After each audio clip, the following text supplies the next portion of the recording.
The prairie stretched out like a forgotten promise, endless and empty. Dust wasn't just on Margaret Sawyer's dress. It was in her lungs, in her soul. She stumbled, her arms screaming from the weight of her boy. Thomas was 5, but he felt like a ghost in her arms, a bundle of fever and bone the wind wanted to steal.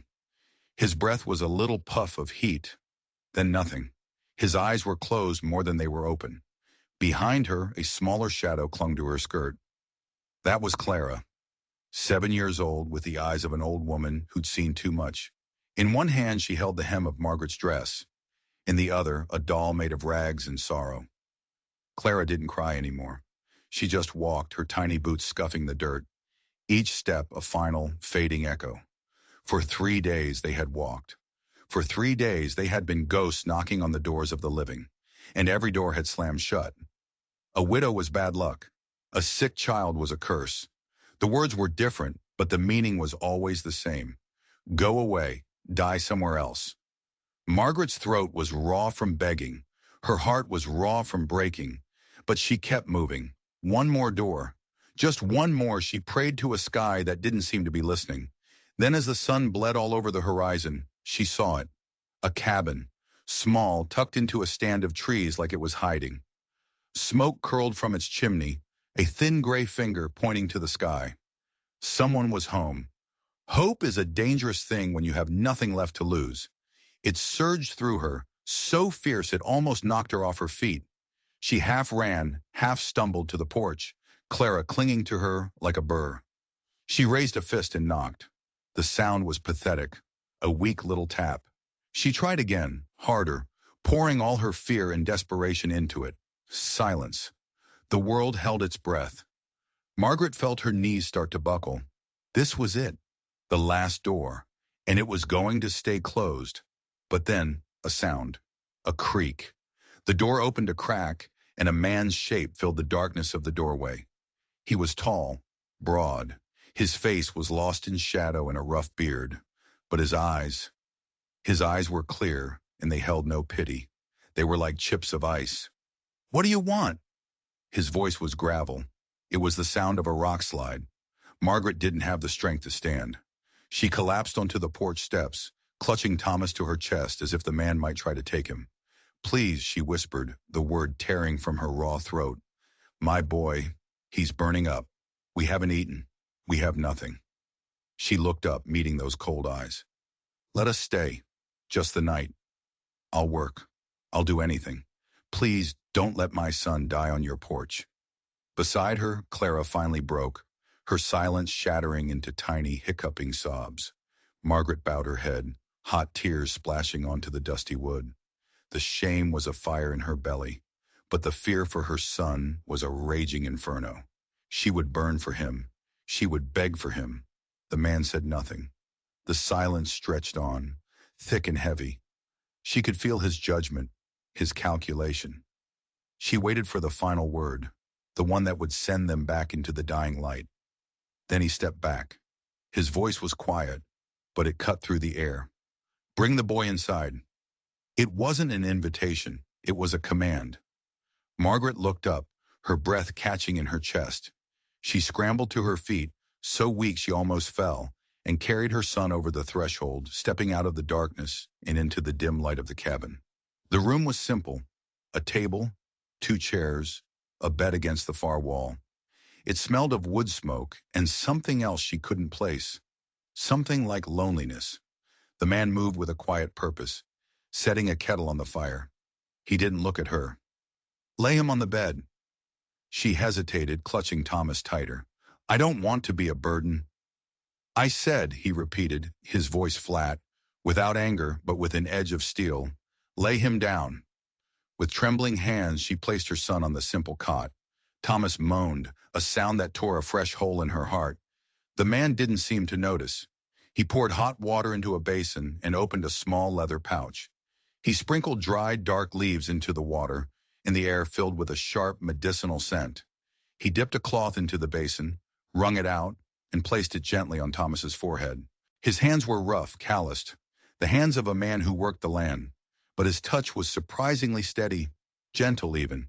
Each movement was precise, certain. Margaret just stood there, frozen. She had expected a slammed door, a curse, another rejection. This quiet, strange mercy was so unexpected it felt like a trap. He glanced up at her, his icy eyes pinning her in place. "Sit down. You're no good to anyone swaying on your feet." She sank into the chair by the fire, pulling Clara into her lap. The little girl burrowed against her, instantly asleep, exhausted beyond tears. For a long time, the only sounds were the crackle of the fire, Thomas's ragged breathing, and the quiet movements of the stranger. Margaret closed her eyes, offering a silent, desperate prayer. When she opened them, the man was placing a chunk of dark bread and a tin cup of water on the table in front of her. "Eat," her lips parted. "I have no money to pay you." "I didn't ask for money." His gaze was unnerving. He looked at her as if he could see every mistake she'd ever made, every secret she'd ever kept. "Eat, then sleep. We'll talk about tomorrow when it gets here." She couldn't speak. A wave of gratitude and fear washed over her, and she could only nod. She took the bread, her hands shaking, and broke it in half, giving the first piece to Clara, who began to eat even in her sleep. As the prairie outside fell into a deep, starless black, the little cabin felt like the only point of light in the entire world. Margaret ate, and silent tears streamed down her face. She watched the stranger tend to her son, changing the cloths on his head, forcing a few drops of the strange herbal water between his lips. Thomas's breathing was already starting to sound less strained, less desperate. It was a miracle. But miracles on this unforgiving land often came with a price. Later, lying on the floorboards with Clara curled against her, Margaret couldn't sleep. She listened to her son's breathing grow steadier. She listened to the stranger moving around in the dark, his footsteps heavy and measured. Who was this man? Why would he help them when no one else would? Fear, cold and sharp, still coiled in her gut. He had saved them tonight, but tomorrow he could just as easily cast them out. Still, for the first time in what felt like a lifetime, they were warm. They were safe. As she finally drifted off, she caught a glimpse of something by the man's cot. A worn leather gun belt, coiled like a snake. The pistol in its holster gleamed in the firelight. And she knew with a certainty that chilled her to the bone that this man's kindness and his capacity for violence were two sides of the same coin, and they were sleeping right in the middle of it. Morning light, thin and gray, seeped through the single window. Margaret woke with a start, her body a single unified ache from the hard floor. For a disoriented second, she didn't know where she was. Then the smell of coffee and wood smoke hit her, and it all came rushing back. The cabin, the stranger. Her eyes shot to the bed. Thomas was sleeping peacefully. His skin, which had been frighteningly hot, now looked cool. A faint touch of pink had returned to his cheeks. She scrambled over to him, pressing her hand to his forehead. It was normal. The fever had broken. Relief hit her so hard it felt like a physical blow, and she bit down on her lip to keep from sobbing aloud. The man was by the fire, his back to her. He was pouring coffee into a tin cup. His shoulders were impossibly broad, filling the small space. He seemed less like a man and more like a feature of the landscape, something carved from rock and hardship. He spoke without turning around. "He'll live. Keep him warm. Broth when he can take it." "Thank you," she whispered, the words inadequate. You saved him." He just shrugged, as if saving a child's life was no different than mending a fence. "Did what was needed." An awkward silence fell. Margaret twisted her hands in her lap. She knew the rules of this world. You don't overstay a kindness. You don't mistake a moment of mercy for a lifetime of it. "We won't trouble you any longer," she said, her voice small but firm. "We'll be on our way as soon as I can get him ready." At that, he finally turned. His sharp eyes narrowed. "And where exactly are you going?" The question hung in the air, heavy with unspoken truth. "Somewhere," she said, trying to sound stronger than she felt. "I'm a hard worker. I can cook, sew. Someone will have need of me." His jaw tightened.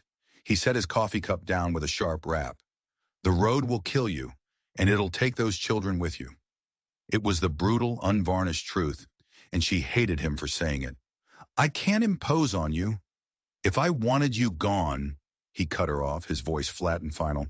You'd have been gone last night. He looked down at Clara, who was still asleep, her blonde hair fanned out on the rough blanket. For the briefest of moments, the ice in his eyes seemed to thaw. Just a little. Stay. Stay until the boy is strong enough to walk. Then we'll see. Margaret covered her mouth with her hand, a strangled sob escaping. Thank you, she managed to choke out. You don't know what this means. He just gave a short, sharp nod and reached for a worn hat on a peg by the door. I've got chores. There's wood that needs splitting out back, an axe by the stump. You earn your keep. And then he was gone, leaving her in the quiet cabin with her two sleeping children. For the first time since her husband had died, Margaret felt the terrifying, unfamiliar feeling of solid ground beneath her feet. She wasn't running anymore. She looked around the small, sparse room. It was his home, his sanctuary, and she and her children had just invaded it. She saw the gun belt again, still hanging by his cot. Who was this man, Ethan Brooks? What secrets was he hiding out here, at the edge of the world? She pushed the questions aside. He had given them a chance, and she would work until her hands bled to prove he hadn't made a mistake. That day, Margaret moved with the ferocity of a woman possessed. She split wood until her arms shook and her palms blistered. She hauled buckets of water from the creek until her back screamed. She scrubbed the cabin's floorboards on her hands and knees. Clara, now awake and feeling safe, tried to help, gathering twigs for kindling. Thomas slept, his healing deep and peaceful. Whenever her body screamed for her to stop, she heard Ethan's words in her head. If I wanted you gone, you'd have been gone. When he returned at dusk, covered in the dust and sweat of a long day's work, he found a different cabin. It was clean. A stew bubbled on the fire, filling the air with the scent of onions and salted meat. Thomas was awake, propped up on the bed, sipping weakly at a cup of water. Ethan stopped in the doorway, his unreadable eyes taking it all in. Margaret stood by the stove, her face flushed, trying to look busy. She was terrified of what he would say, what he would think. He looked from the clean floor to the bubbling pot, to her blistered hands. Something flickered in his expression, something she couldn't name. You worked hard, was all he said. She straightened her aching back. I told you I'd earn our keep. He hung his hat on its peg. Can't eat pride, he grunted, but it seemed to lack its earlier harshness. Smells good. That night they ate together.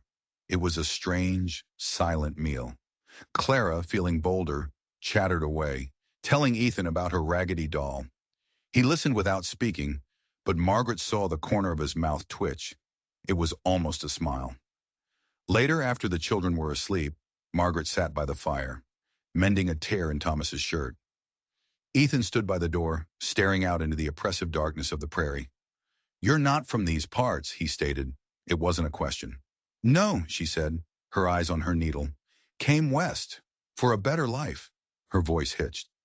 My husband, he didn't make it through the winter.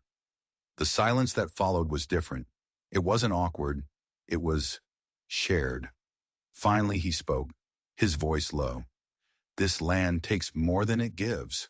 Hope's not enough to keep you alive out here. She looked up then, meeting his gaze across the flickering firelight. For the first time, she saw past the hardness in his eyes. She saw a deep weariness, a profound loneliness that mirrored her own. Then maybe, she whispered, the words surprising her as much as him, will have to be enough. The fire crackled, sending a shower of sparks up the chimney. He didn't answer. He just gave a slow nod and turned back to the darkness. But something had shifted between them, a fragile, unspoken understanding. They were two broken people, clinging to a rock in the middle of a cruel, indifferent sea. And outside, beyond the circle of firelight, a lone rider watched the cabin from a distant ridge. He had seen the new smoke. He had seen the woman and the children. Word traveled fast in a place this empty, and the news that Ethan Brooks was no longer alone was very interesting indeed. The rider spurred his horse, a cruel smile twisting his lips. This changed things. This changed everything. The days melted into one another, each one a rhythm of hard work and quiet survival. Margaret fell into the routine of the homestead as if she were born to it. She woke in the dark, her hands raw but her spirit determined. She tended the small vegetable patch, collected eggs from the chickens, and mended Ethan's worn-out clothes. The little cabin, once a place of stark, masculine solitude, began to feel like a home. The sound of Clara's laughter echoed in the yard, a sound Margaret thought she might never hear again. Thomas grew stronger, his cheeks filling out, his legs sturdy enough to chase grasshoppers near the porch. Ethan remained a man of few words, a fortress of silence. But Margaret learned to read him in other ways. In the way he left a bucket of fresh milk on the porch for her every morning. In the way he carved a tiny, perfect wooden horse for Thomas. In the way his eyes would sometimes linger on her when he thought she wasn't looking. He had lived alone for so long, walled off from the world, and her presence was a constant, unsettling intrusion. Yet a change was happening. On the rare days he had to ride into the small, dusty settlement a few hours away for supplies, the cabin felt unnervingly empty. The silence she had once found menacing was now a silence she missed. But their fragile peace was not meant to last. In a place where everyone knew everyone's business, a widow and her children moving in with the town recluse was a firestorm of gossip. Whispers followed Ethan into the general store. That he was a fool taking in a stray who was probably just after his land. That she was trouble, a woman with a past. The loudest voice belonged to a man named Clayton Garrison. Garrison was a cattleman whose family had run this territory for generations. He owned the biggest ranch, the most cattle, and he acted like he owned the people too. He was a man who believed power was something you took, and weakness was something you crushed. One afternoon, Margaret was outside hanging freshly washed sheets on the line when she heard the sound of approaching horses. Her stomach clenched.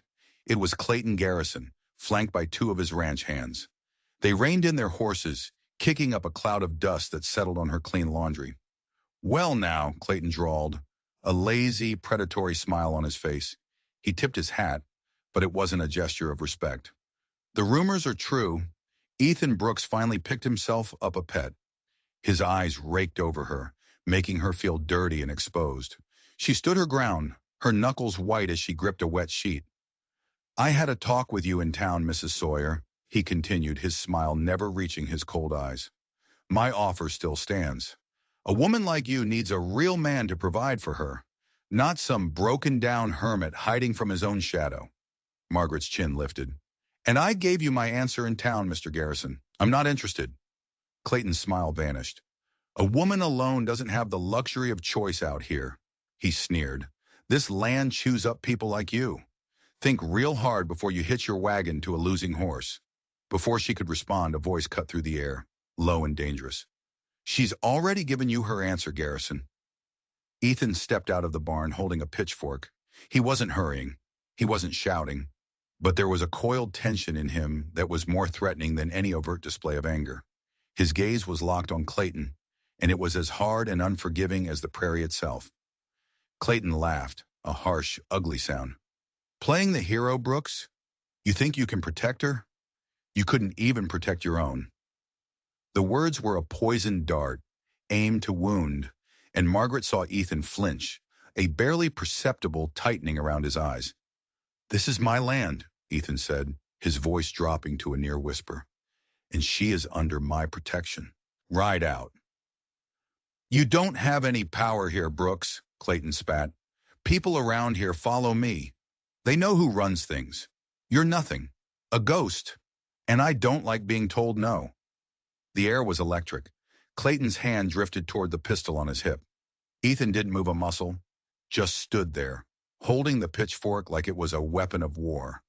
For a long, tense moment, the world seemed to shrink to the space between the two men. Finally, Clayton seemed to think better of it. He jerked the reins of his horse, a look of pure hatred on his face. "This isn't finished," he snarled, before wheeling his horse around and riding off, his men trailing behind him like vultures. Margaret let out a breath she didn't realize she'd been holding, her body trembling. She turned to Ethan.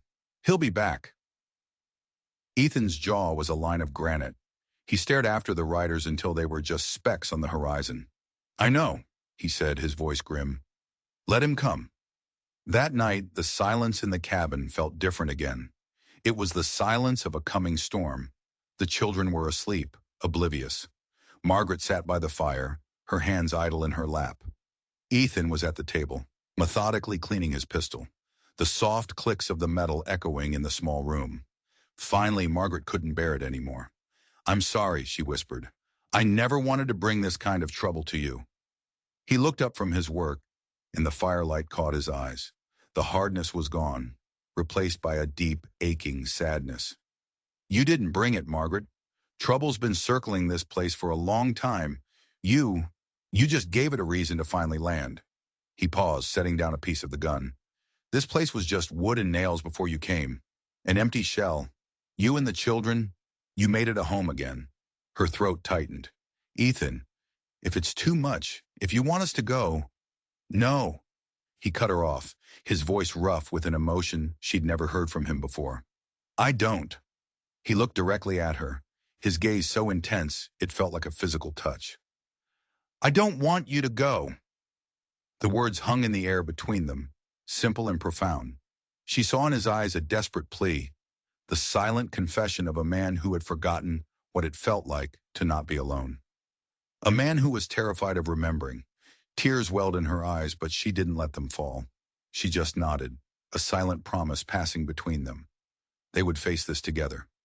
But as she lay awake that night, listening to the wind howl outside, Clayton's words echoed in her mind. "You couldn't even protect your own." What did he mean? What ghost was Ethan Brooks hiding from? She realized with a sickening lurch that she had placed her children's lives and her own in the hands of a man she knew nothing about.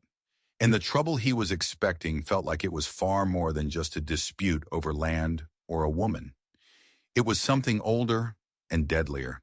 The peace they had found was a mirage, and the storm was about to break. Clayton Garrison was not a man to make idle threats. His defeat at the cabin had been a public humiliation, and he intended to make Ethan pay. The pressure started subtly. The owner of the general store suddenly claimed Ethan's credit had run out. A neighbor who had always been friendly now refused to meet his eyes. Clayton was poisoning the well, isolating them, turning the silent judgment of the community into a weapon. Margaret saw the strain on Ethan. He grew quieter, more watchful. He spent his evenings on the porch, rifle across his lap, staring into the darkness.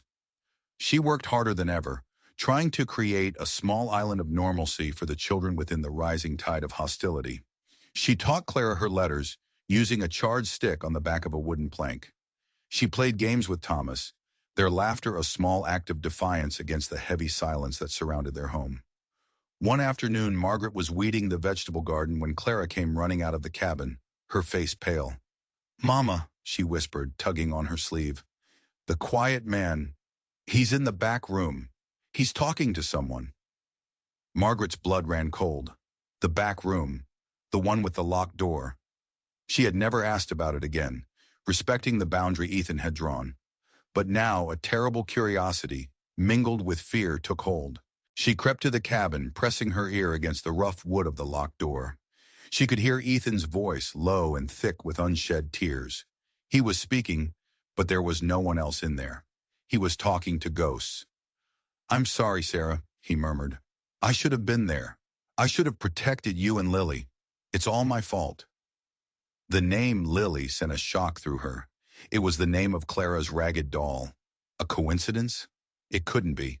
Her heart pounding, she backed away from the door, her mind reeling. Sarah and Lily. Who were they? His family? Clayton's words came back to her with chilling clarity. You couldn't even protect your own.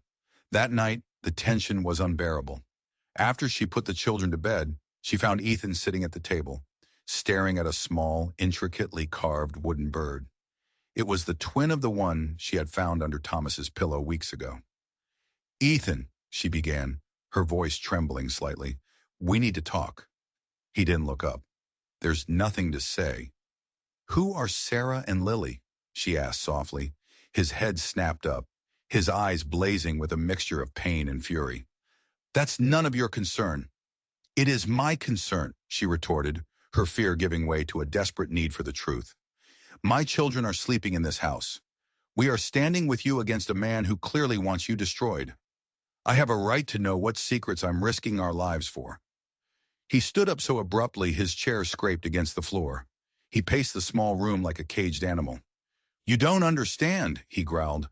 "Then make me understand." He stopped, his back to her, his shoulders slumped in defeat. When he finally spoke, his voice was a broken whisper. "They were my wife and daughter." The confession hung in the air, heavy and devastating. He turned to face her, his expression stripped bare, all the hardness gone, leaving only a raw, gaping wound. "We had a homestead a few territories over. I was a U.S. Marshal. I was away on a job, hunting a man named Frank Garrison." Garrison. The name hit her like a physical blow. "Clayton's—" "His brother," Ethan finished, his voice hollow. "Frank was a monster. He and his gang rode into my homestead, looking for me. I wasn't there, so they took their anger out on my family." He choked on the words. They left them for dead. Sarah didn't make it. Lily. My Lily, she was only 6. She held on for 2 days." Margaret sank into a chair, her hand covering her mouth in horror. "I quit the Marshals," he continued, his eyes staring at something far away. "I hunted Frank down myself. It wasn't about the law anymore. I found him, and I killed him. Clayton has never forgiven me for it. He thinks it was murder, not justice.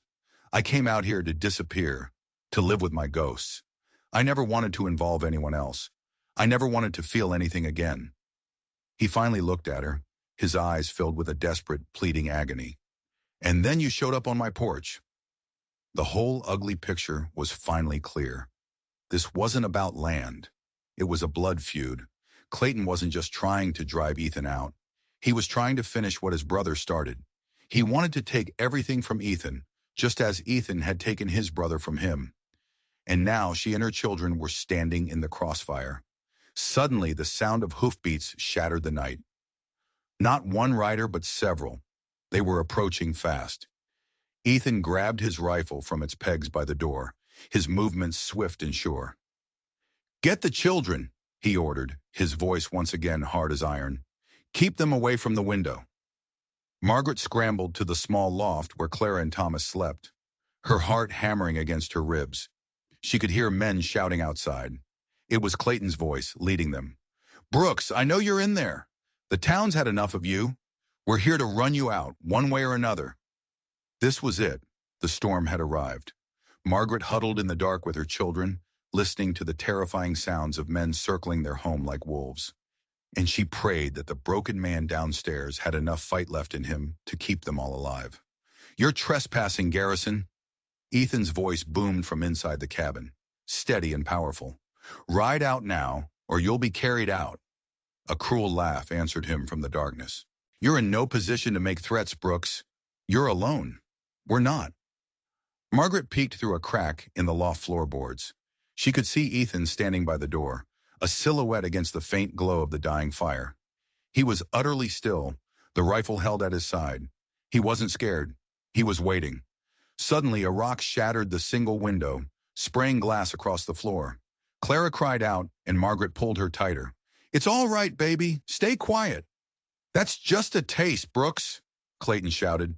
"Give us the woman and kids, and we might let you walk away." "You'll get nothing from me but a bullet," Ethan roared back. The first gunshot exploded in the night, and the bullet thudded into the thick wood of the cabin door. More shots followed, a chaotic barrage of violence. Wood splintered. The tin coffee pot on the stove was hit, clanging loudly as it was sent flying. Margaret shielded her children with her own body, whispering prayers into their hair. Then a new sound, the sickening smell of smoke. "They've set the barn on fire," Ethan said, his voice a low growl, more to himself than to her. The orange glow of the flames began to lick at the edges of the window frame, painting the inside of the cabin in a hellish light. They were being cornered, flushed out like animals. "Mama, I'm scared," Thomas whimpered. "I know, my love." "Be brave," she whispered, her own fear a cold knot in her stomach. Ethan moved away from the door, creeping to the side of the shattered window. He peered out into the fiery darkness. He was counting, assessing. Then he moved back to the center of the room, reloading his rifle with calm, practiced movements. He was no longer just a farmer. He was the marshal again. "Margaret!" he called up to the loft, his voice sharp and clear over the crackle of the flames. "There's a loose board under the bed. Pull it up. There's a tunnel. It leads out to the creek bed. It was for emergencies." A tunnel. He had been prepared for this. For how long? "Take the children and go," he commanded. "Follow the creek downstream. Don't stop running until you hit the main road." "I'm not leaving you," she cried out, crawling to the edge of the loft. "That's an order," he barked, the authority of a lawman ringing in his voice. "Their lives are more important than mine. Now go." He didn't wait for her reply. He kicked open the cabin door and stepped partway onto the porch, firing his rifle into the night. One of Clayton's men screamed and fell. The others, surprised by his audacity, scrambled for cover. Ethan was drawing their fire, creating a diversion. He was buying her time. Tears streaming down her face, Margaret scrambled to the bed and felt along the floorboards. She found the loose one and pried it up with her bare hands, splinters digging into her fingers. Below was a dark, narrow opening, smelling of damp earth. "Clara, Thomas, you have to go first," she said, her voice shaking. "Be brave for Mama. Go down the ladder." Clara, her eyes wide with terror but her face set with a strange, adult determination, nodded and helped her little brother into the hole. Margaret followed, pulling the floorboard back into place above them, plunging them into absolute darkness. The tunnel was claustrophobic, the air thick and cold. She could hear the muffled sounds of the gunfight above, the shouts of men, the roar of the fire. Each gunshot felt like a hammer blow to her heart. Was it Ethan? Was he still alive? She pushed the children forward, her hands on their backs, urging them on. "Keep going. Don't stop." They stumbled out of the tunnel into the cold, muddy creek bed. The sky above was a terrifying orange. The barn was now a roaring inferno, casting long, dancing shadows. She could see the cabin, silhouetted against the flames. Men were still shooting at it. She had to get the children away. She grabbed their hands and began to run, stumbling over rocks, splashing through the shallow water. She didn't dare look back. She just ran, her lungs burning, her only thought to obey Ethan's last command. But as they rounded a bend in the creek, she saw them. Two of Clayton's men standing there with rifles waiting for them. They had anticipated the escape route. It had been a trap. Her blood ran cold. One of the men grinned, a cruel, triumphant look on his face. "Going somewhere, Mrs. Sawyer?" She shoved Clara and Thomas behind her, shielding them with her body. She was trapped. Ethan's sacrifice had been for nothing. This was the end of the road. She closed her eyes, waiting for the final terrible sound. But it didn't come. Instead, a different sound cut through the night. A single, clear gunshot from behind them. One of the men in front of her grunted and collapsed into the creek. The other spun around, his eyes wide with shock, raising his rifle. A second shot rang out, and he fell beside his partner. Margaret whipped her head around, her heart in her throat. Standing at the edge of the creek, smoke curling from the pistol in his hand, was Ethan. His face was smeared with soot, his shirt was torn, but he was alive. He had followed them. He had saved them. Again. But their relief was short-lived. From the direction of the burning homestead, they heard Clayton's enraged roar. "Brooks, you coward! Face me like a man!" Ethan didn't hesitate. He looked at Margaret, and in his eyes she saw a terrible resolve. "Take them," he said, his voice raw. "Run. This time don't look back. No matter what you hear." He was going back. He was going to face Clayton. "No!" she screamed, grabbing his arm. "Don't do this! Come with us!" He gently removed her hand. "He'll never stop hunting us, Margaret. As long as he's alive, you and these children will never be safe." He looked down at Clara and Thomas, and his expression softened. "I failed my family once. I will not fail this one." Before she could say another word, he turned and melted back into the shadows, heading towards the fire and the waiting devil. She was left alone in the darkness with her two children, faced with an impossible choice: obey him and run, or stay and risk everything for the man who had risked everything for them. The sounds of the fire and the shouts grew louder. Clayton was getting closer. She had to decide. Now. Margaret grabbed her children's hands. "Stay close to me," she whispered, her voice tight with a terrifying new resolve. She wasn't running. Not this time. She pulled them back into the shadows of the creek bed, her mind racing. Ethan thought this was his fight alone, a final penance for his past. But he was wrong. This was their fight. He had made them a family, and you don't abandon family. She crept along the edge of the water, moving back towards the cabin.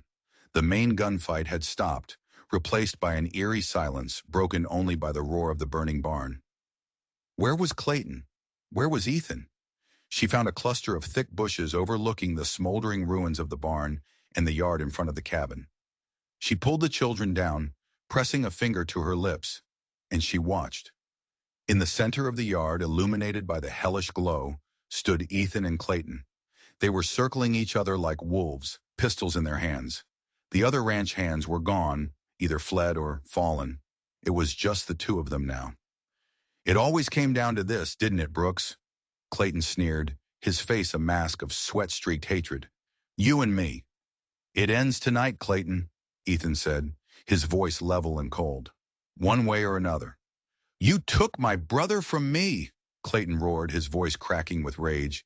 He was family. Blood. Your brother was a murdering animal who got what he deserved, Ethan shot back. He slaughtered my wife and my little girl, and you know it. They were in the way, Clayton screamed, just like this new little family of yours. After I kill you, I'm going to find them, and I'm going to finish the job Frank started. A fresh wave of terror and rage washed over Margaret. This man was a monster. He wouldn't just kill Ethan. He would hunt her children down to the ends of the earth. Ethan was right. This had to end. Here. Tonight. She looked down at her daughter. Clara was clutching her ragged doll, her knuckles white. The doll. Lily's doll. Suddenly, an idea sparked in Margaret's mind. A desperate, insane gamble. Clara, honey, she whispered urgently. Give me Lily. Clara looked up, her eyes wide. She clutched the doll tighter. But she's mine. I know, baby. But I think she can help us save Ethan. Please. Hesitantly, Clara handed over the tattered toy.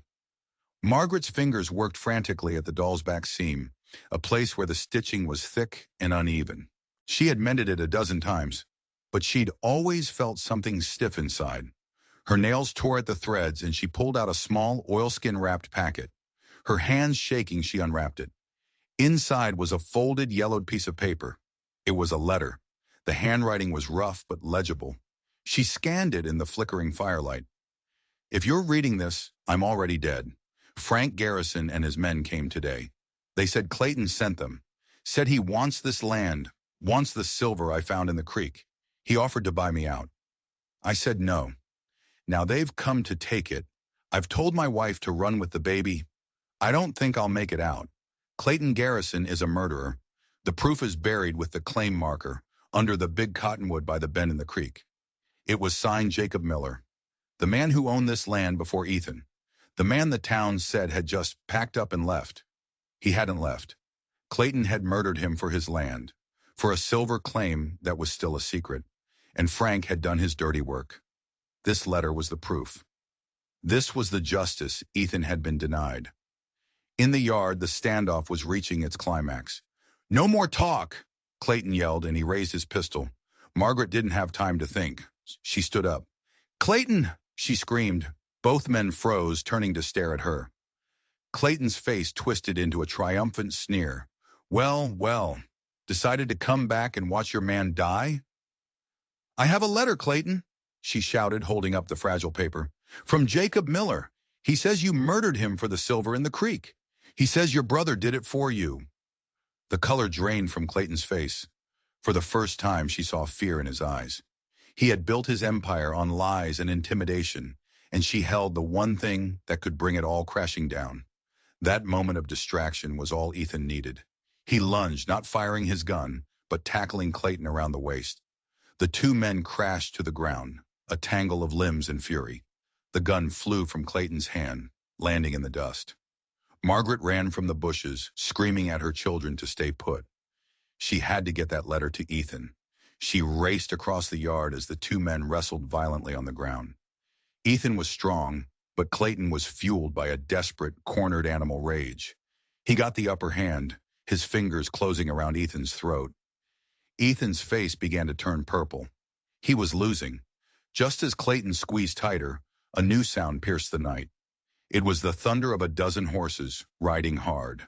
A group of riders crested the hill, led by a man with a silver star pinned to his chest, the U.S. Marshals. "Clayton Garrison," the lead marshal yelled. "You're under arrest for the murder of Jacob Miller." Clayton's head snapped up, his eyes wide with disbelief. His grip on Ethan's throat loosened. In that split second, Ethan threw him off, gasping for air. One of the townsfolk, the store owner who had cut off Ethan's credit, had ridden with the marshals. He had seen the fire from town and, his conscience finally getting the better of him, had ridden for the nearest federal lawman, confessing everything he knew about Clayton's reign of terror. It was over. Clayton was surrounded. His power was broken. He looked from the marshals to Margaret, standing there with the letter in her hand, to Ethan, climbing to his feet. He was defeated. But he wasn't broken. With a final, desperate roar of hatred, he lunged for his dropped pistol. He never made it. A single shot rang out, clean and final. Clayton collapsed in the dirt, his eyes staring sightlessly at the fiery sky he had created. Ethan stood over him, his own pistol smoking in his hand. He looked at the lead marshal, an old friend he hadn't seen in years. "It was self-defense," Ethan said, his voice flat. The marshal just nodded slowly. "I reckon it was." The nightmare was finally over. The fire in the barn burned itself out, leaving a black, smoking scar against the coming dawn. Margaret ran to Ethan, throwing her arms around him, burying her face in his torn and sooty shirt. He held her tight, his whole body trembling with the aftermath of the fight. Clara and Thomas ran to them, and the four of them clung to each other in the middle of the ruined yard. A new, unbroken family forged in fire and blood. The letter from Jacob Miller, combined with the testimony of the townsfolk who were no longer afraid to speak, damned the Garrison name forever. The silver claim made Ethan and Margaret wealthy, but that wasn't what mattered. What mattered was the peace they had found. They rebuilt the barn stronger than before. They rebuilt their lives piece by piece. The ghosts of the past were still there, but they were no longer menacing. They were just quiet reminders of the price they had paid for their happiness. Ethan Brooks, the hermit hiding from the world, finally found a reason to stop running. And Margaret Sawyer, the desperate widow who knocked on a stranger's door, found a home. They had faced down the worst the prairie could throw at them and had not just survived, but won. They built a life on that prairie, a testament to the fact that even in the harshest lands, hope, if it's protected, can find a way to grow. If you were moved by their story of survival and justice, hit that subscribe button and ring the bell. There are a lot more stories out there just waiting to be told, and you won't want to miss a single one.